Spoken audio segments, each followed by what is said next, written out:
Hare Krishna. I request Madhuri's iPhone आप mute कर लीजिए। हरे कृष्ण। Thank you.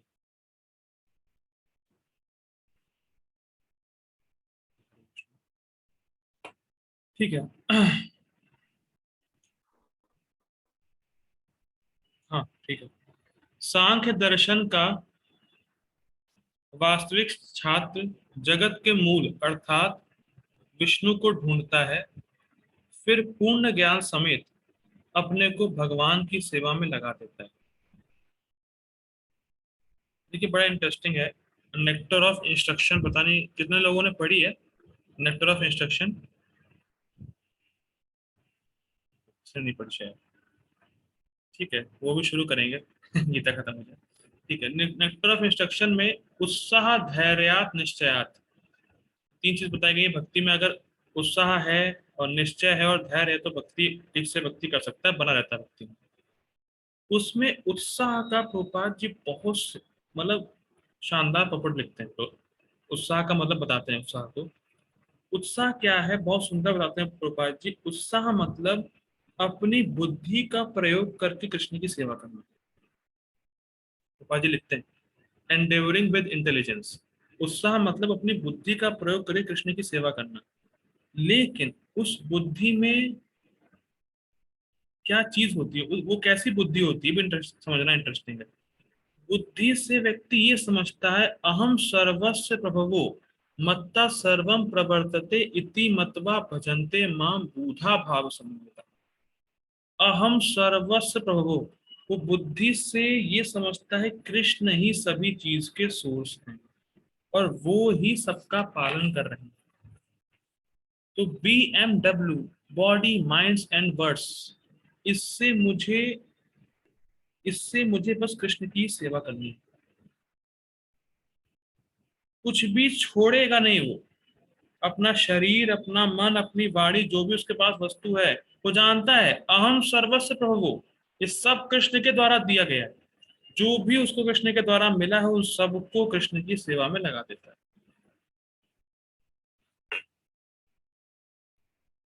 और उत्साह का एक और मतलब बताते हैं प्रभुपाद जी कि वो कोई भी वस्तु का एग्जिस्टेंस कृष्ण से पृथक नहीं देखता है।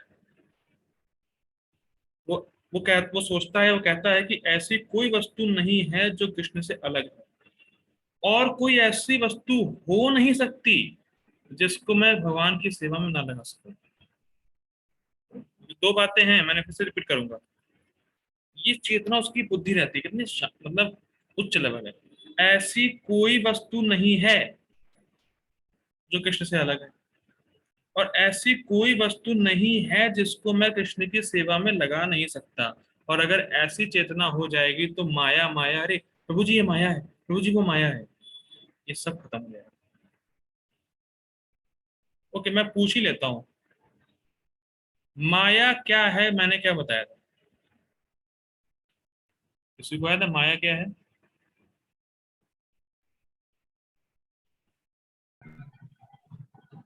तो मुझे अपने सेंस एंजॉयमेंट के लिए किसी चीज को यूज करना, वो इंटेंशन माया। हाँ वो इंटेंशन है, यस। तो वो उसका इंटेंशन वो रहेगा ही नहीं।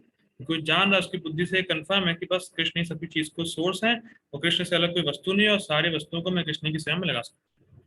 तो ये पूर्ण ज्ञान, ये पूर्ण ज्ञान है उसको। ठीक, आगे पढ़ते हैं। अतः मूलतः इन दोनों में कोई भेद नहीं है क्योंकि दोनों का उद्देश्य विष्णु की प्राप्ति है। ठीक, स्पष्ट है। जो लोग चरम उद्देश्य को नहीं जानते वे ही कहते हैं कि सांख्य और कर्म योग एक नहीं है। किंतु जो विद्वान है वह जानता है कि इन दोनों भिन्न विधियों का उद्देश्य एक ही है, आत्मा का दर्शन। ओके, देखिए इसको भक्ति के उसमें ले, अगर भक्ति के पर्सपेक्टिव में, तो कभी कभी भक्तों में ये होता है कि प्रभु जी श्रवण कीर्तन करना ही बस सेवा है। और प्रैक्टिकल जो सेवा दी जाती है कि यहाँ जाओ वहां जाओ भगवान के लिए कार्य करो, ये सेवा नहीं। तो कभी कभी लोग सोचते हैं बस प्रैक्टिकल सेवा ही सेवा है, श्रवण कीर्तन, अरे ठीक है, मतलब दोनों में से किसी एक को हाई और लो देखते हैं प्राय ऐसा, लेकिन हमें दोनों को बैलेंस करना है।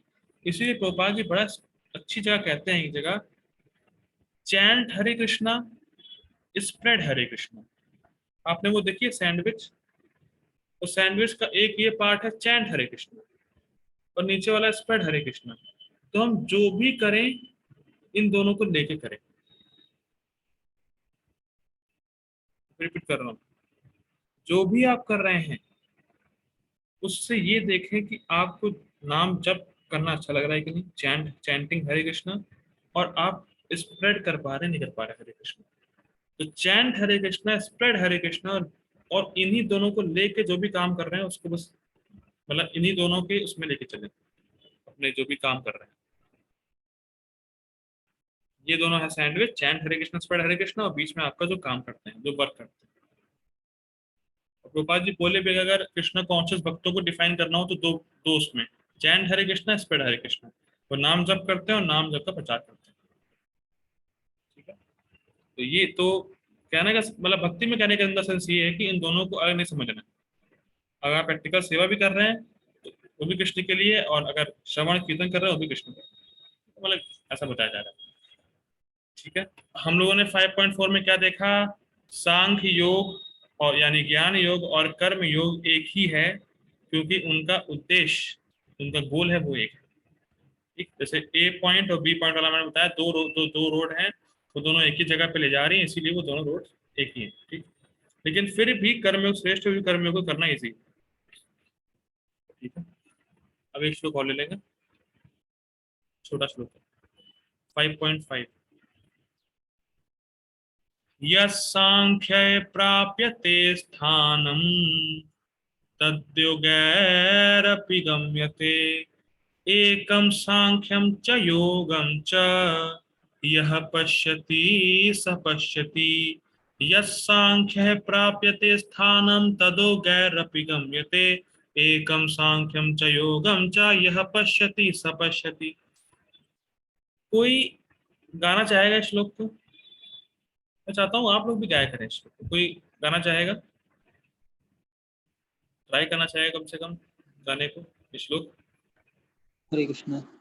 यस प्रभु जी, ट्राई करिए। यस यस सांख्ये प्राप्यते स्थानं यद्योगैरपि गम्यते, एकं सांख्यं च योगं च यं यं पश्यति संपश्यति। नहीं, हरे यह कृष्ण। पश्यति सह पश्यति, यम नहीं। हाँ, यह पश्यति सह पश्यति। यस, हरे। हरे कृष्ण, और कोई ट्राई करना चाहेगा? प्रभु जी हम ट्राई करते हैं। यस माता। यत् सांख्ये प्राप्यते स्थानं तद्योगैरपि गम्यते, एकं सांख्यं च योगं च यः पश्यति स पश्यति। वेल ट्राइड माता जी, आपका और सही था। ओके, और कोई, एक और कोई, फिर हम लोग स्टार्ट कर देंगे।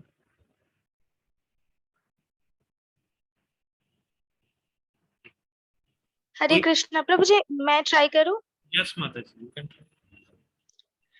यत् सांख्यः प्राप्यते स्थानं तद् योगरपि गम्यते, एकं सांख्यं च योगं च यः पश्यति स पश्यति। हरि बोल। यस माता जी।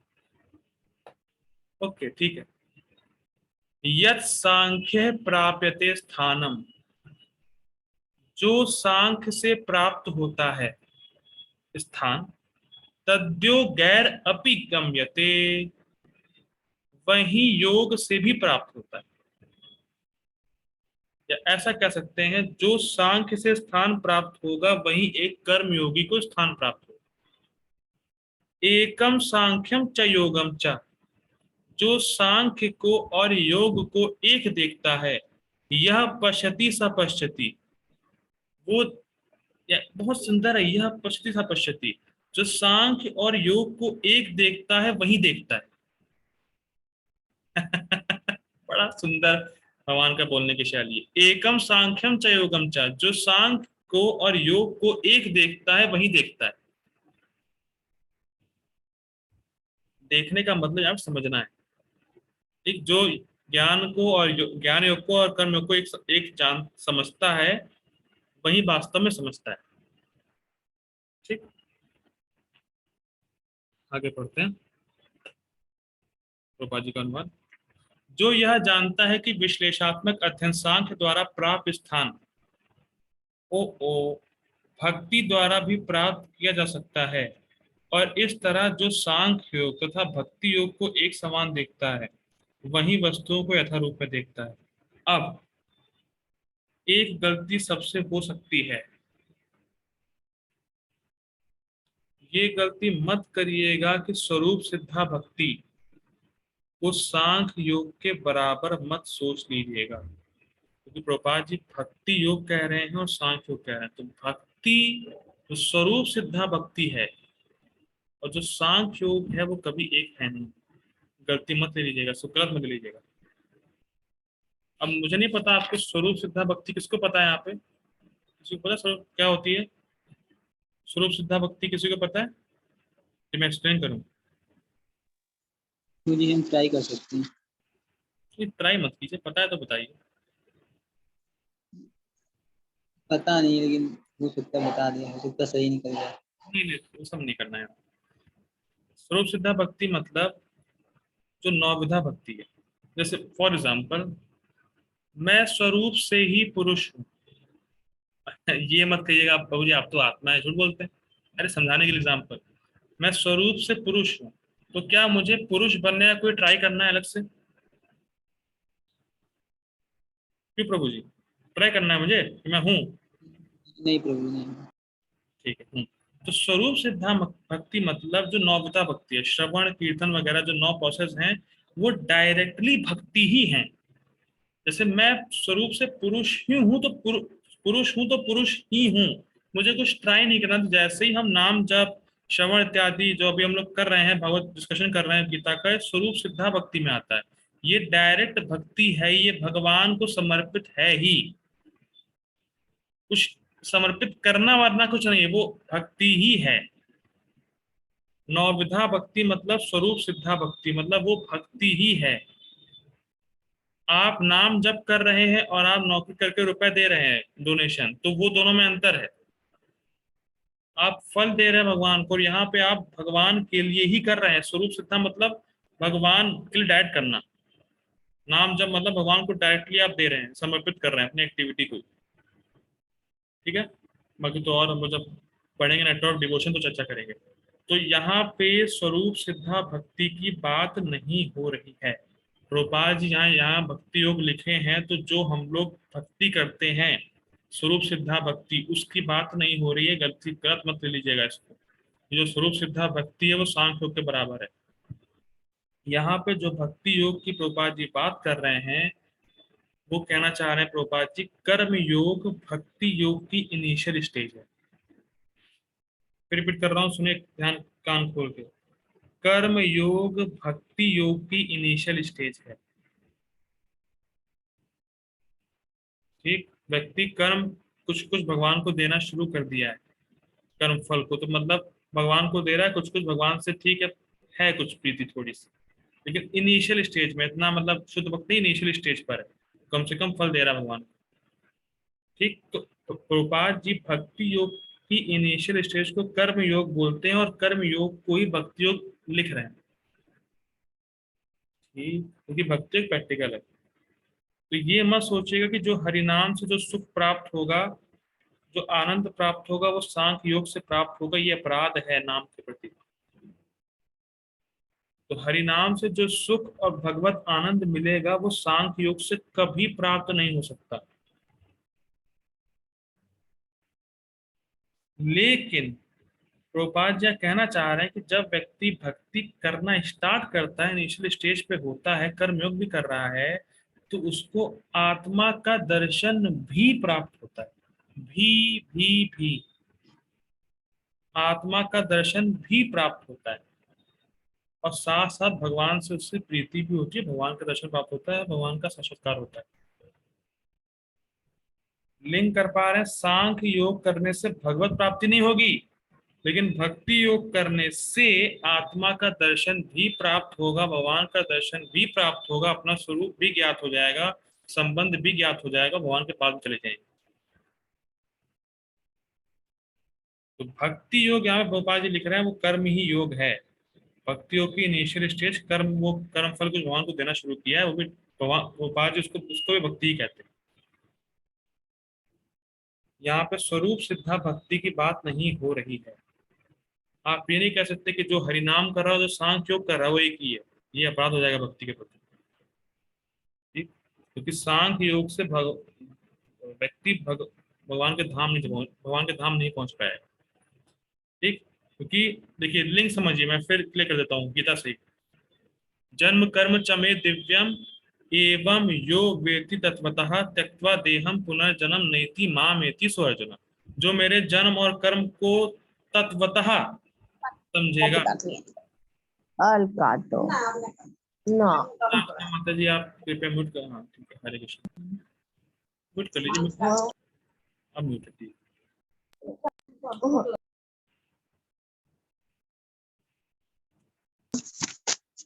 बनाओ कुछ नहीं। माता जी आप कृपया म्यूट ही रखिए, कितनी बार बोलना पड़ेगा। ठीक है, तो जो जन्म और कर्म को तत्व से समझता है उसका दोबारा जन्म नहीं, तो भगवान कह रहे हैं मेरे पास सेकंड, एक सेकंड दीजिए मुझे, क्या हो रहा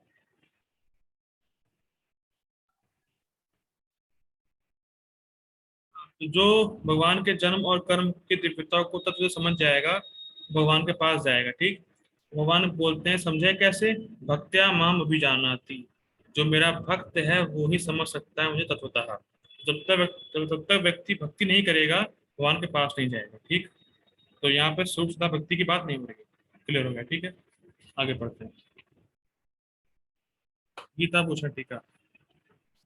यह श्लोक इस विषय का वर्णन करता है।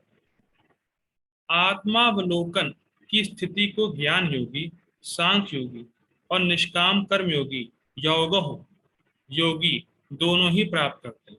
मतलब जो सांख्य योग कर रहा है योगी है वो भी आत्मा का दर्शन प्राप्त करता है, और जो कर्म योग करेगा उसको भी आत्मा का दर्शन प्राप्त होता है। तो इस दृष्टि से दोनों सेम। ठीक, जो यह जानता है पश्यति, पश्यति मतलब जानना, जो यह जानता है पश्यति की फल के एकत्व के द्वारा। अब कोई क्वेश्चन कर रहा था कैसे ये हुआ, आ गया। जो यह जानता है पश्यति की फल के एकत्व के द्वारा यह दोनों एक ही हैं, यद्यपि साधन काल में इनका स्वरूप भिन्न दिखता है, क्योंकि एक कर्म संन्यास है और दूसरा कर्मों की प्रवृत्ति। तो ऐसा व्यक्ति चक्षुमान। भाई ज्ञान योग में व्यक्ति वर्णाश्रम में कर्म को त्याग देता है, कर्म संन्यास। कर्म योग में व्यक्ति कर्मों में प्रवृत्त होता है और फल को भगवान को समर्पित करता है। भले ही दोनों की क्रिया में भेद दिख रहा हो, एक कर्म कर रहा है और एक नहीं कर रहा है, लेकिन आत्मज्ञान को प्राप्त करने का प्रयास हो सकता है अलग अलग हो, लेकिन दोनों को ही आत्मज्ञान प्राप्त होगा। आत्मज्ञान को प्राप्त करने के प्रयास में अलग अलग वे हैं, एक्टिविटी अलग अलग है। एक एक्टिविटी को कर ही नहीं रहा है, एक्टिविटी कर रहा है और एक नहीं कर रहा है। इसका एग्जाम्पल टीका में क्या आया था, एक अंधकार उजाला, ठीक, चलना और बैठना, याद आ रहा होगा। तो दोनों ही क्रियाओं में डिफरेंस है लेकिन फल एक ही मिलता है, और क्या, आत्मा का दर्शन या आत्मज्ञान। तो इसी रिजल्ट के एकत्व की वजह से वो दोनों एक है, और व्यक्ति ये जानता है। कौन, पंडितहा, जो पंडित होता है, और जो बाला होता है वो नहीं समझता इस बात को। ठीक, इस छोटा इसलिए मैं ले रहा हूँ। स्थानम अर्थात वह स्थिति जिसमें वह स्थिर रहते हैं और जिससे वह कभी च्युत नहीं होते। बहुत इंटरेस्टिंग, बहुत खतरनाक। एक बार व्यक्ति को आत्मज्ञान या आत्मा का अनुभव प्राप्त हो गया, अब वो कभी भी उस स्थिति से च्युत नहीं होगा, अब वो कभी भी दोबारा भोगों में लिप्त नहीं होगा।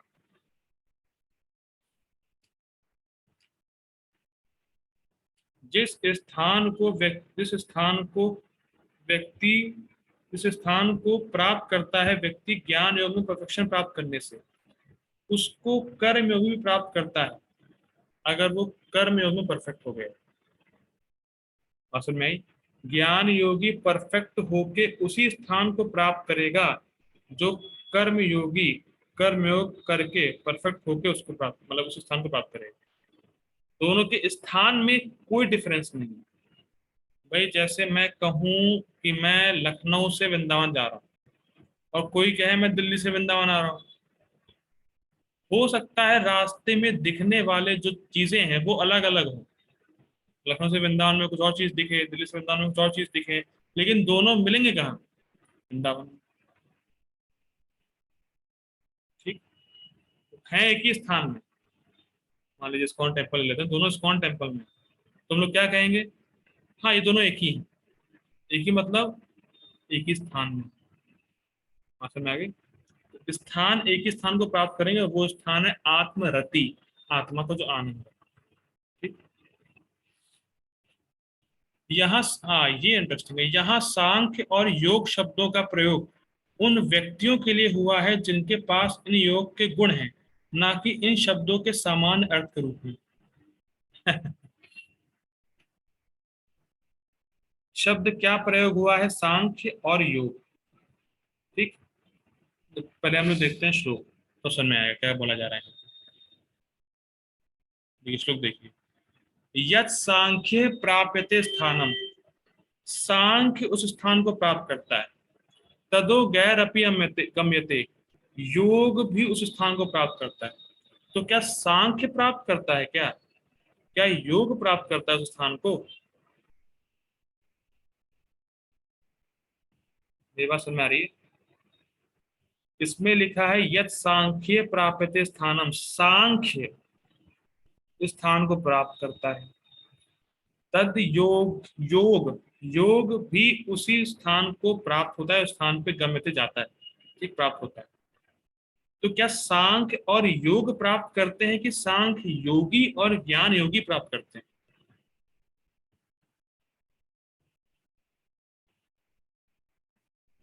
The person who performs it, yes, सांख्य योगी और ज्ञान योगी प्राप्त करते हैं। सॉरी, सांख्य योगी और कर्म योगी प्राप्त करते हैं। तो यही कहा जा रहा है कि जो शब्द लिखा है सांख्य और योग, वो प्राप्त नहीं करते जो जो उस प्रोसेस से गुण को फॉलो कर रहा है, जो उस प्रोसेस को फॉलो कर रहा है वो प्राप्त करता है। जैसे फॉर एग्जाम्पल मान लीजिए भाई भारत और पाकिस्तान का मैच है, तो बोला जा रहा है कि भारत इतने रन से हार गई, तो क्या पूरा भारत हार गया क्या? बात समझ में आ रही है? भारत हार गया 11 रन से, तो क्या पूरा भारत हार गया? सारे लोग हार गए?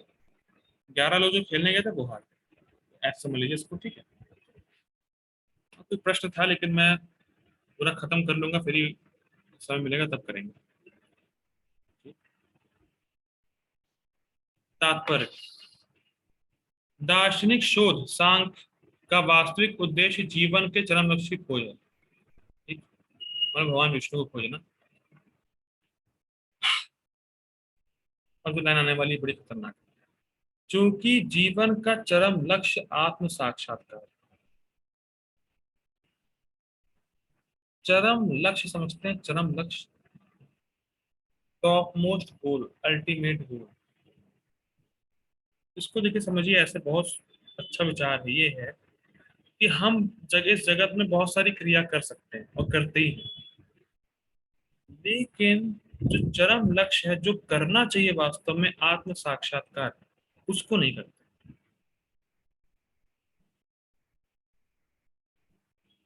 आहार निद्रा भय मैथुन में हर व्यक्ति लगा है और जानवर भी लगा है, और जानवर आत्म साक्षात्कार कर नहीं सकता, मनुष्य कर सकता है, तो वो जानता नहीं करना कैसे है, और आत्म आत्म साक्षात्कार का मतलब क्या है वो तो ये भी नहीं जानता। तो इसको समझिए, मान लीजिए भाई आपको कहीं घूमने जाना है या किसी स्थान में जाना है। ठीक, आप बाइक उठाए या कार उठाए, कुछ भी उठाए, और रास्ते में जा रहे हैं, देख रहे हैं भाई पेट्रोल वेट्रोल है कि नहीं है, टायर वगैरह में हवा है कि नहीं है, सब कुछ बड़ा अच्छा है कि नहीं, भाई बाइक वगैरह जा पाए कि नहीं जा पाए, कुछ खराब ना हो जाए, इन सब का ध्यान तो रख रहे हैं। लेकिन आप भूल ही गए कि आपको जाना था, तो क्या गति होगी हमारी? आप सब कुछ बढ़िया है कि बाइक में पेट्रोल है कि नहीं है, टायर में हवा है कि नहीं है, खराब तो नहीं हो जाएगी रास्ते में, इस सब की चिंता है, लेकिन जाना कहाँ है ये भूल गए। ऐसे ही व्यक्ति को कहाँ जाना है वो भूला हुआ है। इसी बॉडली कॉन्सेप्ट में अपने शरीर का ध्यान रखने में ही सारा जीवन व्यतीत कर रहा है, जबकि शरीर तो यंत्र है उस जगह पे जाने के लिए जहां उसको जाना चाहिए। मैं अपने मन से बोल रहा हूँ?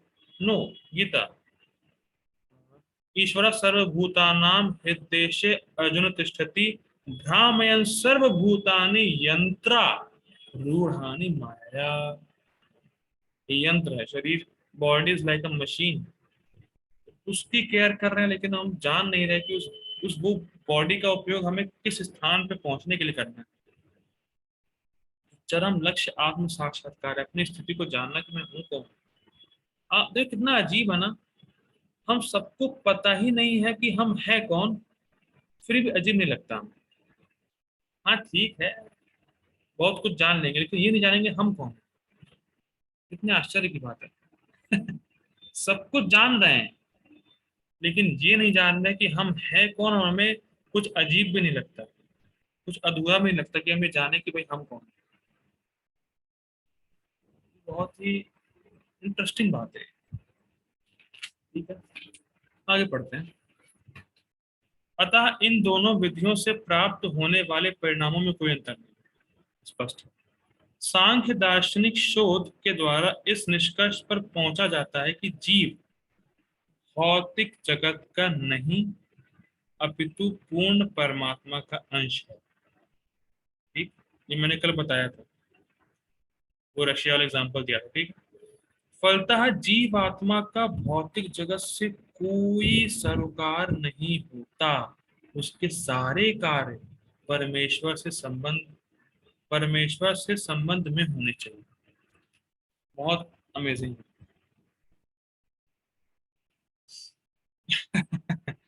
मेरी कल परसों एक भक्त से बात हो रही थी। मैंने कहा भाई आप नौकरी वोकरी छोड़िए, या ठीक है मतलब इतना प्रयास मत करिए भाई, ज्यादा प्रयास तो भक्ति में करिए या प्रचार में करिए। तो वो बोले कि भाई क्या हम कर्तव्य छोड़ दें घर के? स्थिति को जानते ही नहीं है आप, मेरी स्थिति क्या है, घर के कर्तव्य छोड़ दें? तो देखिए आप ये समझ नहीं रहे हैं, आप कर्तव्य छोड़ नहीं रहे हैं बल्कि आप सही कर्तव्य को पकड़ रहे हैं। फिर रिपीट कर रहा हूं, हम इस जगत के हैं ही नहीं। We are not of this material world. हमें इस जगत में एक ही कार्य करना है कि इस जगत से निकलना है। सिंक कर पा रही है बात? ये समझ, देखिए बार बार श्रवण करेंगे तभी ये चीज बैठेगी। बार बार सुनने से ये थोड़ा सा होता है कि हाँ ये बात सही है। आप कर्तव्य छोड़ नहीं रहे, वास्तव में आप सही कर्तव्य को पकड़ रहे हैं, और आपका सही कर्तव्य ये है कि मैं तो भगवान के पास जाऊं ही जाऊं, जो मेरे आसपास के लोग हैं उनको भी मैं भगवान के पास कैसे लेके जाऊं। ये आपका मुख्य उद्देश्य है, ये मुख्य कर्तव्य ही है आपका, और कोई कर्तव्य नहीं है। ये आप इस जगत में नहीं। भोपाल जी की बहुत अच्छी लाइन है भाई, समाज में हर कोई देख रहा है कि जानवरों को खाने पीने की व्यवस्था उनकी हो जा रही है। आप चिड़िया को देखें, सुबह उठेगी खाने पीने की व्यवस्था हो जाएगी, या हाथी को लीजिए खाने पीने की व्यवस्था है। जब उन सबको खाने पीने की व्यवस्था है तो हमें क्यों नहीं होगी? व्यक्ति क्वेश्चन नहीं करता। जब जानवरों में कोई इकोनॉमिक प्रॉब्लम नहीं है और खाने पीने को बढ़िया मिल रहा है तो हमें क्यों नहीं मिलेगा? क्या हम भगवान के अंश नहीं है क्या? क्या भगवान हमसे प्रेम नहीं करते क्या? क्या दिक्कत है? क्योंकि लोगों को इस बात पे फेथ नहीं होता, दिक्कत इस बात की।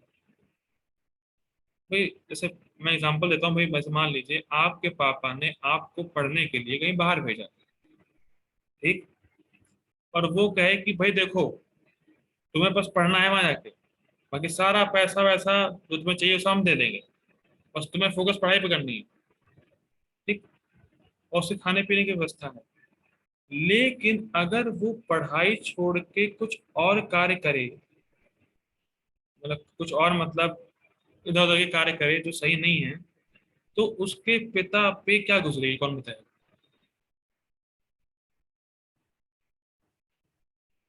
उसके पिता पे क्या गुजरेगी? अरे कोई नहीं बता रहा। अच्छा वो अनम्यूट नहीं होगा, आपको बुरा लगेगा, अच्छा नहीं लगेगा। उसी प्रकार सोचिए, भगवान ने हमें यहाँ भेज दिया और सारी व्यवस्था कर दी, लेकिन किस लिए भेजा था? भगवान के पास जाने के लिए। और हम क्या कर रहे हैं? उलझे हुए हैं उन चीजों में जो ऑलरेडी आपको मिलने ही वाली।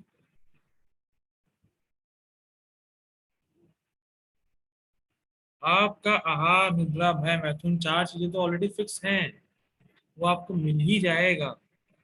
लेकिन भगवान की भक्ति नहीं मिलने वाली। भगवान की भक्ति आप मनुष्य जीवन में ही कर सकते हैं, बाकी चार चीज तो आप अभी तक करते हुए आए हैं मेरे भाई। जब जानवर में तो उन चार चीजों को ही बराबर करे जा रहे थे, करे जा रहे थे, करे जा रहे थे, कोई सुख नहीं मिला। पुनः पुनः चर्वित चरवनाना। जिस गन्ने का जूस बिल्कुल निकाल दिया गया है, उसी को बार बार चूसना, क्या मिलेगा? रस मिलेगा ही नहीं, क्योंकि रस वहां है नहीं। इसीलिए एकमात्र कर्तव्य ये है कि भगवान की भक्ति की जाए, कि बाकी चीज तो आपको ऑलरेडी मिल ही जाएगी, क्योंकि भगवान तो दे ही रहे हैं। वही उसके फादर तो दे ही रहे हैं, रुपए खाने पीने की व्यवस्था तो कर ही रहे हैं। बस वो क्या चाहते हैं? तुम पढ़ाई करो मेरे भाई, तुम पढ़ो, और तुम वो ही नहीं कर रहे हो। भगवान क्या चाहते हैं हमसे? कि भगवान से प्रेम हो, भगवान के पास जाएं, भगवान की तरफ उन्मुख हों। तो बस हम लोग वही नहीं करेंगे, बाकी सब कर लेंगे, उनका कोई लाभ नहीं। बहुत बुद्धिमानी नहीं है। बुद्धिमानी ये है कि सारा समय भगवान की भक्ति में दी जाए, या ऐसा करते हैं भगवान की भक्ति को प्रायोरिटी रखी जाए, बाकी चीजों को बस व्यवहार के तरीके से करते रहिए।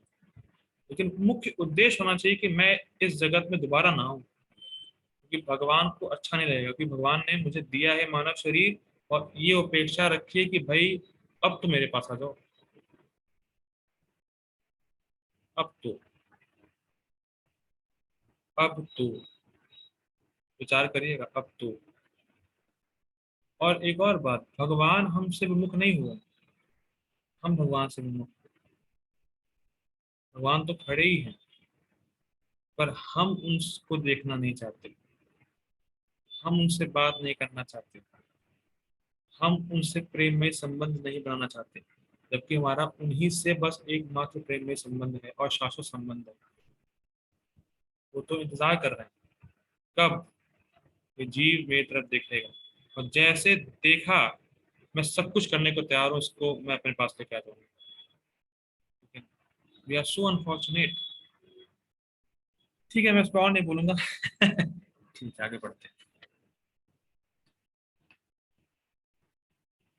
जब वह कृष्ण भावना अमृत कार्य करता है, तभी वह अपनी स्वाभाविक स्थिति में होता है। ठीक है, मछली वाला एग्जाम्पल कल दिया था। सांख्य विधि में मनुष्य को पदार्थ से विरक्त होना पड़ता है, और भक्ति योग में उसे कृष्ण भावना अमृत कर्म में आसक्त होना पड़ता है। ठीक, स्पष्ट है। वस्तुतः दोनों ही विधियां एक हैं, यद्यपि ऊपर से एक विधि में विरक्ति दिखती है और दूसरे में आसक्ति। ये इंपॉर्टेंट पॉइंट है। हो सकता है आप बहुत से ऐसे लोगों को देखें, अरे ये व्यक्ति तो बहुत विरक्त है, ये बहुत कुछ छोड़ रखा है, कपड़े वपड़े भी नहीं पहनता, परिवार से भी नहीं मिलता, बिल्कुल साधु बना हुआ है, बहुत विरक्त है, बहुत विरक्त। और उसी मतलब जैसे एक व्यक्ति देख रहा है इस व्यक्ति को जो बहुत विरक्त है, और वही सेम पर्सन किसी दूसरे को देख रहा है, मान लीजिए भक्त को देख रहा है, जो तो बड़ा आसक्त है, बढ़िया खा भी रहा है, सब कुछ कर रहा है, लैपटॉप भी चला रहा है, मोबाइल भी चला रहा है। एक भक्त को देख रहा है, और वो भक्त हर चीज को कृष्ण के संबंध में देख रहा है, कृष्ण की सेवा में लगा रहा है। ठीक, तो जो आदमी होता है, जो पर्सन होता है, उसको ऐसा फीलिंग होती है, अरे तो मेरे टाइप का आदमी है। रिपीट कर रहा हूँ, लोग जो बहुत विरक्त हैं उससे बहुत आकर्षित होते हैं लोग, आजकल के जो समाज के लोग हैं, अरे देखो कितने विरक्त बाबा हैं। और भक्त को देखते हैं, अरे मोबाइल चला रहा है, इतना अच्छा मोबाइल। मुझसे मतलब साक्षात पूछा, मतलब भाई मान लीजिए मतलब मेरे सामने था, ऐसी घटना हुई। एक ब्रह्मचारी थे इस्कॉन के, और एक बाहर से वो व्यक्ति आया, अरे मोबाइल भी रखते हैं आप लोग? मोबाइल, आप लोग मोबाइल रखेंगे, अगर साधु लोग मोबाइल रखेंगे तो क्या होगा?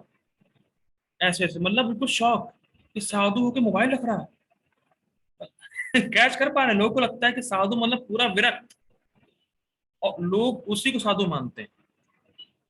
और जो भक्त है वो मोबाइल चला रहा है और हर चीज को कृष्ण के संबंध में देखिए, कृष्ण की सेवा में लगा रहा है, तो सोचते हैं अरे यार ये तो ऐसे ही होंगे, ये तो मेरे टाइप के आदमी हैं, मोबाइल यूज कर रहे हैं, मोबाइल यूज कर रहे हैं, हम लैपटॉप पे काम करते हैं, भी लैपटॉप पे यूज करते हैं, अरे ऐसे ही है।